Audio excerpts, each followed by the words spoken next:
TNZ অ্যাপারেলসের যে শ্রমিকদের বকেয়া বেতনের দাবিতে শ্রম ভবনের সামনে আজকে যে গত কয়েকদিন ধরে অবস্থান কর্মসূচি চলছে,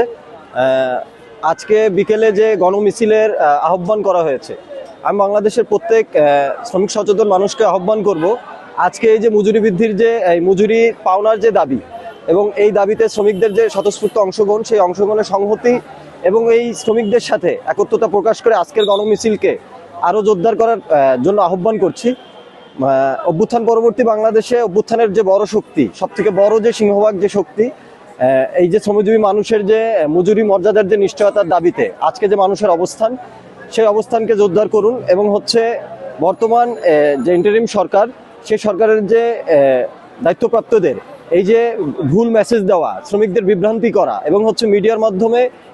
এই নিউজ প্রকাশ করা যে তাদের পাওনাদি বুঝিয়ে দেওয়া হয়েছে, সেই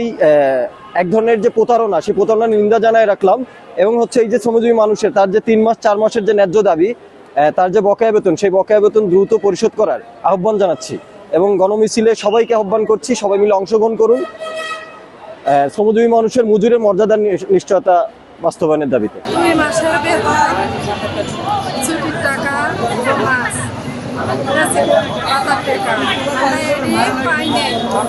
আজ ঈদ চলে এসতেছে, সন্তান নিয়ে আমরা দেশে ফিরে যাইতে পারি, ঢাকা শহরে বসে আছি। আপনার কি আমার নাই, আমার কি বেতন দিবেন না?